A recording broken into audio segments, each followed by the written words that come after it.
Welcome back, everybody. Here we are in mid-combat, I guess, in media res. We are currently expanding up northwards. Uh, we got a second squad hanging out with us today. We cleared out a town, but it was pretty much uneventful. So the game plan for this video is we're going to take a power plant up north.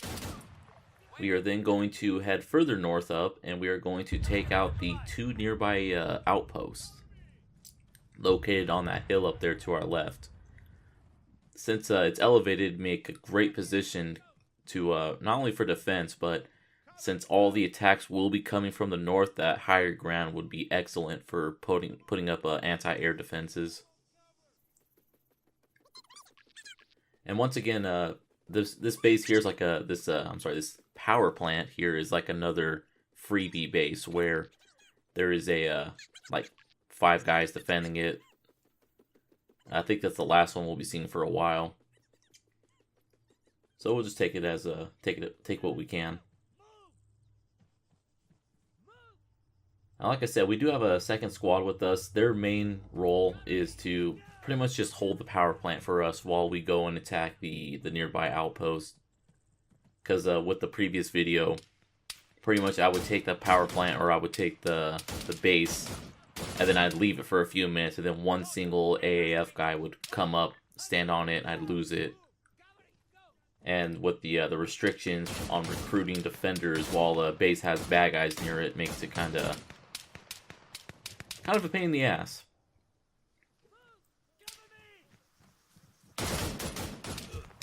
So with that said, here's story time for you guys. I'm pretty sure I'm at the point now where I can't stall by explaining mechanics, so here's my Christmas story for 2017. So the house I'm living at has some baggage. So when we first moved here, it was agreed that we do not use the garage, and the landlord will cover the utilities. So like, okay, whatever. So we don't get to use the garage. Not only that though, but in the back of our house, the landlord has some family members living there. When I first moved in, it was just a man and his daughter. Then a few weeks later, a woman is now living back there. And then like a month or two later, there is now another like college-aged girl living back there. And these people used up so much electricity that the landlord turned around and went, okay, you know what? I'm not covering utilities anymore. That's your guys' problem now. It's starting to cost too much. But I will knock off $100 off rent. And my God, we got the care discount. And even with the discount, our utilities can still hit as much as $400 to $600. And we know it's them because when they leave for a few weeks, our utilities can drop as much as 70%. We'll look at the PG&E bill, and it's just like, man, look at when they were here and look at what they weren't here. It's like a 3 times difference. So we paid for these people's utilities. Just keep what I'm trying to make here. Now, I'll just take a break here, explain that in the NATO drop, we got the UAV, so it's very useful in, doing stuff like this. Back to the story. So, but for the most part, it sucked that we're paying a lot of money. Unfortunately, in this town, if you are not a low-income person, you are not allowed to rent any, you're not allowed to rent. Every place we've been to, we're like, sorry, low-income families only. Sorry, low-income families only. So that's a lot of fun. So we're kind of stuck here. And so, but, besides that, we mostly kept to ourselves. But there were, like, some niggling problems. Like the trash problem. These people will literally, I can go to work. I go to work at 2 in the morning. I go into work, I put the trash can out for the garbage man to collect it. I can come back home. The trash can is brought up back to the house and completely full again. I've actually had to check the camera because I thought the garbage man completely skipped our stuff. And no, I can see them. They come up right after the garbage man takes it, drags it to the back of the house, and completely fills it and brings it back up front. So we can't throw away anything for a week, There's also other issues with, again, garbage. For some reason, their trash bags are always like ripped, so there'll be trash on the floor and they just leave it there. The college-age daughter will, like, even though she literally parks next to the trash can, and still doesn't seem to manage whenever she eats at a fast food place. Instead of just throwing it in the trash can, we'll just throw it on the floor. So we got fed up one day and just grabbed all the trash that she was leaving around on the driveway and just threw it on her windshield, and that got her to knock that off. So these people are kind of, disrespectful, considering that someone else is paying their electricity. Now, if you watch my Metal Gear Solid Let's Play, I've mentioned at some point I was robbed. Someone broke into the house. In the back of our house, we have a door that has windows in it. Someone smashed through one of the windows, reached in, and unlocked the door. I installed a camera system after that, and like a week later, I saw the college-age girl in our backyard heading towards that door. And the only reason why she didn't get inside the house again was because someone made a noise in the house, and she ran off back into their part of the house. Now, so pretty much circumstantial evidence, we didn't see exactly, but she's still a pretty strong candidate for someone who broke into the house. Now, let's fast forward to 5 days ago. I ordered a present for my nephew for Christmas, and Amazon told me your package has arrived, check your mailbox. So I go in the mailbox, it's not in there. I look in the house to see where my family usually leaves mail for me. Not there. So I contact them and say, hey, have you guys seen a package in the mail for me? They say no. So I check the camera. And the fucking man walks up to the mailbox, lifts up the package, flips it over. I'm going to put a little clip on it in the top right. Flips over the package multiple times. He's clearly reading the label, and it sure as shit doesn't say his name on it. And then he looks to the side and walks off, tucks the package in between his arm and his body and walks off. This motherfucker stole my package. And he even contemplated doing it or not before doing it. So I fucking took the clip, I went into the back of the house, knocked on the door, said, hey, I got a fucking package in the mail yesterday. And I showed them the picture, and they can't speak English, so they get their college-age daughter to come out, who says, word for word, yeah, so? Straight up, I said, you stole my package, and her response was, yeah, so. So I said, so I want it back, because it's mine. I got fucking video of it. You guys want me to call the police because it's a federal offense? First, they tried to convince me that it was their package. Then they tried to convince me they gave it to someone in Mexico, which I would be surprised considering the mail came in on a Saturday and the mail post office is closed on Sundays. And it was just a Sunday when I confronted them. So they're trying to convince me they mailed it to someone in Mexico. Then they're like, oh, yeah, I guess we did take it. How much did it cost? We'll pay you back for it. And then finally, I was like, it's supposed to be a fucking Christmas present for my nephew. And now I don't know if I can get another one because of how late it is in the month. And finally they gave it back to me. But they didn't just give me just the package. They gave me the toy. They fucking opened the package. So at this point it's like, okay, you guys are a bunch of fucking assholes. If it was a mistake, I can understand a mistake. We all make mistakes. If you accidentally took the package and went into the back of the house with it, I can understand. Oh, whoops, sorry, this was a mistake. And you guys could bring it back out and put it back in the mailbox, or leave it on my front door, or knock on the door and give it to us. Even after opening it, it's like, oh shit, this isn't supposed to be us. I didn't order a toy like this, and then give it back. But no, they kept it, and then after I busted them on it, tried to lie their way through it to try and keep it.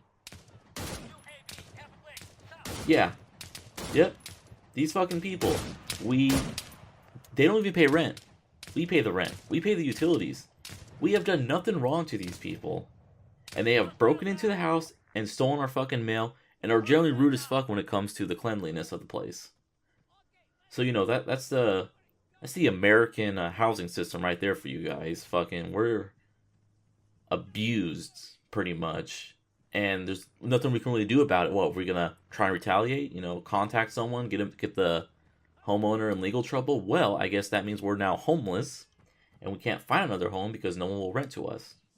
But thankfully, we've actually found another place though, so we're actually moving out at the end of the month. After a year of having this application with this housing agency, they finally got back to us. We'll be signing the lease today, hopefully. But yeah, isn't that just a delightful Christmas story? Oh man. I'm sure we all want to have that Christmas story in our repertoire to say, man, yeah, there was that one year where the people who I benefit, the people who live off the good graces out of my palms, decided to steal my fucking 3-year-old nephew's present and then try to lie their way out of it. And the best part is, after all of that, the next day, the guy comes out. He's once again bringing a trash can in the back of the house, and he stops at the driveway and stares straight into my camera. And after that, what they've done now, usually in the driveway, because one of us gets one half the driveway, and them in the back gets the other half the driveway, even though they don't pay rent. Usually, up to this point, they've always had a sedan parked in there. Now they have decided to start parking their SUV in there in such a way that it obscures my camera from the mailbox and the trash cans. So, you know, that's definitely not like suspicious or anything. That's not shady as shit that now if they're aware I've got a camera that can spot them doing shit, that they're now hiding those areas from the camera. But joke's on them, none of us is mailing anything. I've contacted all my family, said, hey, if you're gonna mail me a letter or something, don't. Just wait until next year. The fucking world is coming to. Anyways, I hope you all enjoyed that story. Let's get back to the game. So we've cleared out the power plant. We've cleared out the roadblock. We are now heading straight towards the nearby outpost. And what's nice is, well, actually, this outpost does have a radio, but I don't think radios are exactly huge anymore. I mean, it's used by the AI, I think, to do reinforcements, but for a bit, the player, to use NATO support, they had to have a radio station under their control. But I've been calling NATO support in the last video, and I didn't have a radio under my control back then, so I don't know.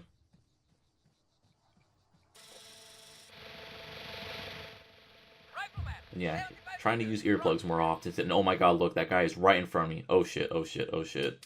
Oh no, oh no. Man, that was a close one. Yeah, that... Gotta love the UAV, though. Just letting me, you know, be able to just get a bird's eye view so I can see what's what up ahead. Kind of sucks, though, because sometimes the AI... I swear, the AI just loves hunting for UAVs. Even those tiny-ass UAVs, I mean... Damn if they're not good at shooting, I don't know, how big is a drone? Maybe like a foot by a foot? Shooting one of those at like 500 meters in the air?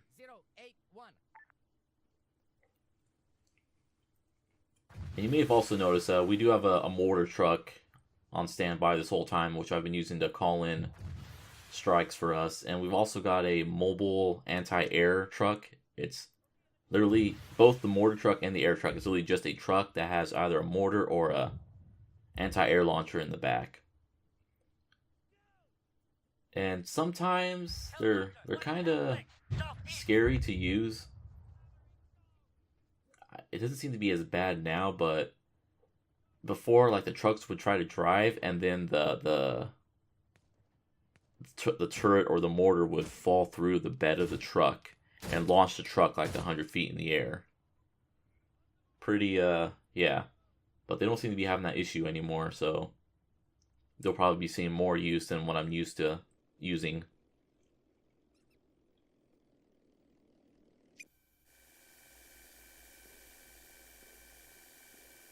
And this is what I mean by a constant air helicopter drop-offs in my last video. Just imagine constantly helicopters just dropping dudes off everywhere. You'll be hearing the occasional explosion off in the distance as yet another helicopter pops up. And I gave that man about $20 million bullets when getting shot in the buttocks. But I guess the military kept that because I didn't see any of that money. Oh, man. I don't think anyone would actually know where that what movie that quote is from. And yeah, just look at these helicopters after helicopters. Jesus Christ, I'm having to scavenge bodies at this point to get some fucking anti-air launchers going.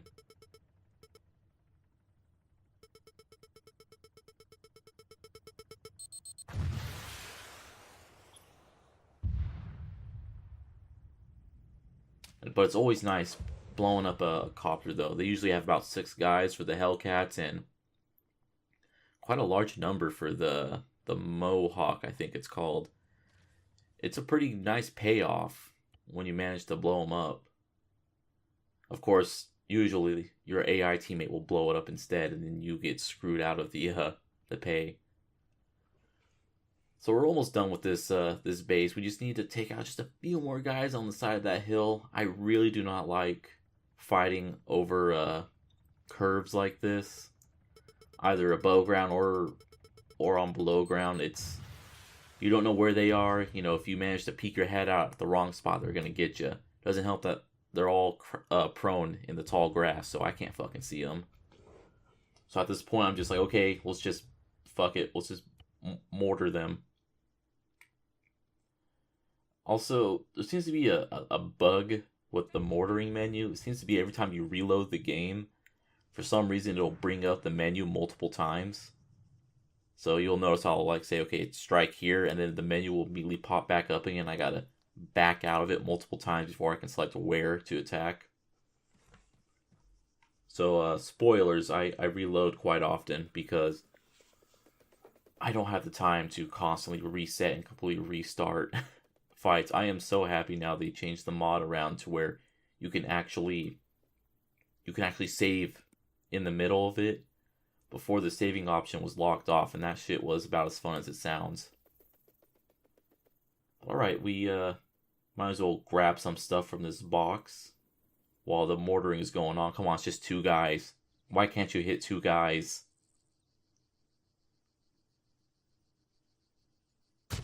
Oh, Jesus fucking Christ, why?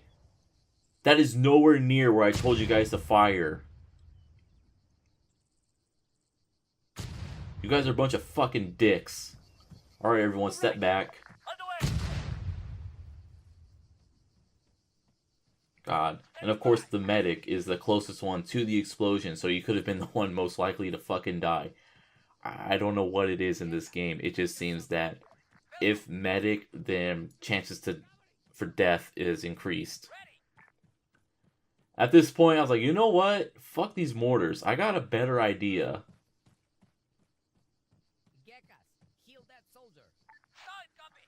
I'm just gonna run these motherfuckers over. Okay? The mortar ain't hitting them. I don't want to do an attack because I don't want to lose guys or get killed myself. So you know what? Here. How do you motherfuckers like it? And somehow you managed to survive even though you got run over by like 3 giant ass wheels. Okay, there goes one.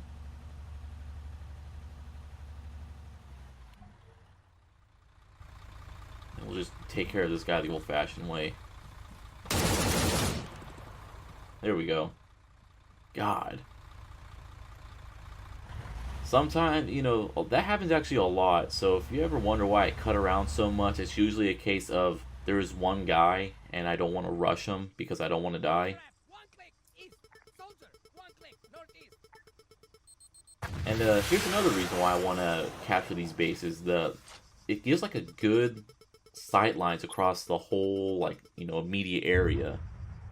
And there's like no other like mountains either, besides to the west. So, you know, everything to the east is pretty much in our control. There's no cover for anyone attacking from the east. And again, this UAV, I love it. I can just look. Oh, hey, there's another vehicle. Don't gotta wait. I can be proactive about seeing it. It's almost cheating, but I mean, let's just pretend for immersion's sake that I have a buddy on the radio who's controlling the UAV and going on the radio and saying, hey, there's something over here.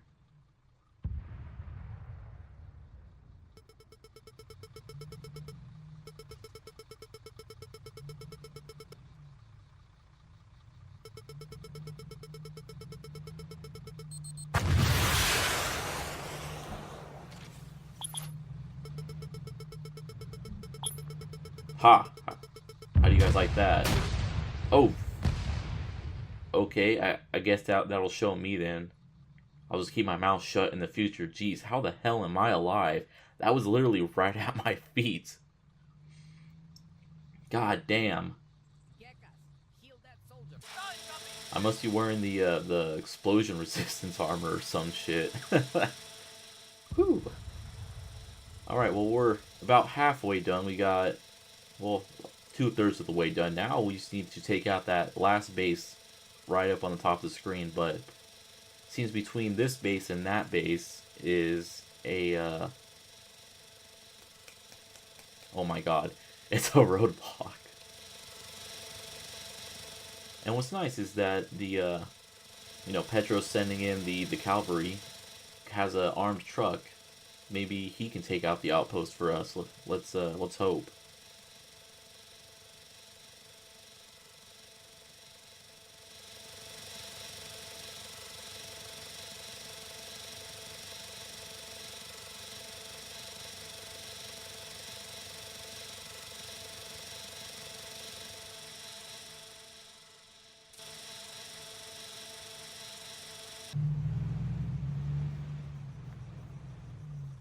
Or we can just mortar it and go fuck it. At this point, I'm not too much in need of the heavy machine guns. So fuck it, just blow them up. I don't care. Assuming the assuming the damn shells can actually hit the things I want them to hit. As we got the excellent marksmanship ability of them trying to hit these two guys on this crest. And Gekas, why have you not healed me? I told you to heal me. And you're all the way over there.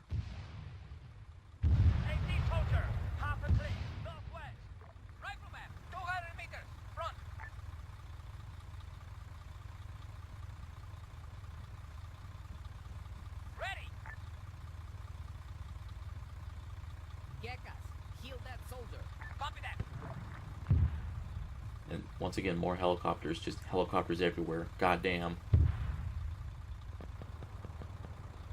I do have two of my riflemen. Well, one has an AT, one has an AA, but they can only carry so many rockets. I do think it is better though for the AI to carry them. I don't think the AI suffers aim penalties for carrying a bunch of stuff like the player does. But it looks like our mobile anti-air is paying off, and bam. Nice. I do like the effort. I'm pretty sure that was one of our dudes who tried to... That second rocket was probably one of my riflemen. Also, I'm doing, I believe, Dimitiro a disservice I did not mention because I was talking about my Christmas story. I did not mention his excellent, like, quick reaction to an MRAP showing up and him immediately whipping out the rocket launcher and blowing it up, and I saluted him. That was pretty badass. It's always nice when your AI teammates, like, actually know what to do.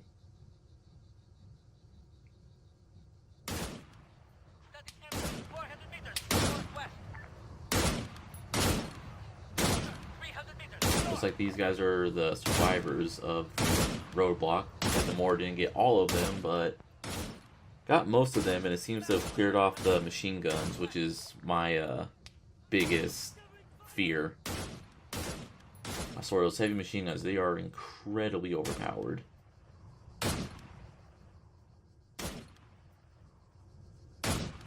At this point, it's just clearing off the last remaining guys at the other outpost. So instead of moving up there, I'm just gonna kind of bait them from behind the hill, because once again, I do not like fighting over hills.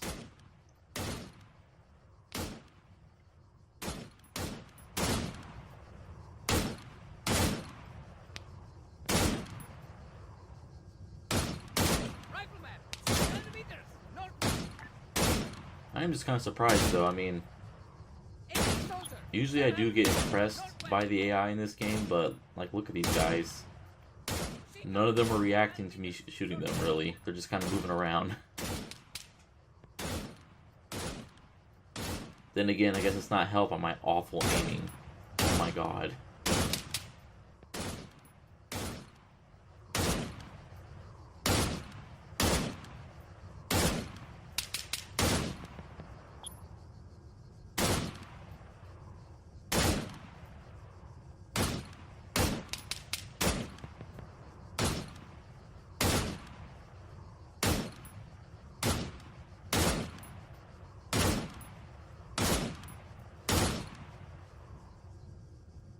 Move 600 meters northwest.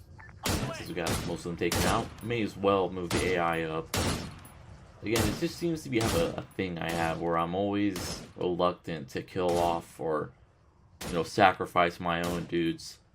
Basically, I'd be a horrible chess player because I'd be trying to make sure my pawns don't get taken out for as long as possible. God, there we go. There's another helicopter. But hey, look. The mortaring did not actually destroy the heavy machine guns, which is pretty surprising. Also, there's some jackass out there with the underbarrel grenade launcher. And this is... God, I hate the, like, context sensitivity in this. No, you're slightly too close. You're not aiming at the exact pixel to get into this machine gun. But pretty much right after we get that machine gun, that's it. Game over, because they're incredibly overpowered with their night vision. And there goes another blown up helicopter again. They just keep sending them on over and we keep blowing them up. And as you can see here, I guess this roadblock is attached to the outpost we just took because it actually let me steal the static instead of having to do the thing where I dismantle it, then I have to jump on top and then deliver it back at base before I can finally use it. That is not to backseat, you know, not to be a backseat programmer, but come on, man, why? If I just want to take out the outpost and steal stuff, I should be able to take out the outpost, the roadblock and steal stuff. I shouldn't have to take the freaking base it's attached to steal things. That doesn't even make sense.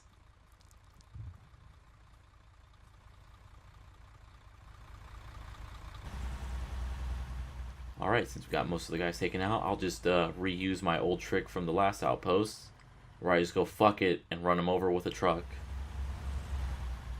Because I'm not going to crawl up the hillside.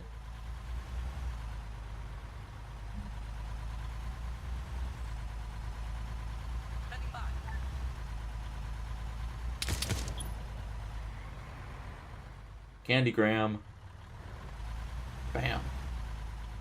Oh, and lovely, the AAF has 3 tanks. That's gonna be fun to deal with. But with that, mission accomplished. We got ourselves a power plant and 2 extra bases. Said bases will pretty much let us project, you know, like a safety net of throwing a bunch of lock-on launchers on top of this hill to make sure no one can come in from the north. We're gonna go ahead and move Petros up here as well, just so we can get, like, you know, be easier for me to get unlimited ammo for destroying shit. So yeah, we got pretty much the entire south side of this section of the island under our hand with the power plant. So eventually the nearby towns will fall to us and we'll be able to continue up north some more. So I hope you guys all enjoyed. I'll be seeing you all next time. Night, everybody.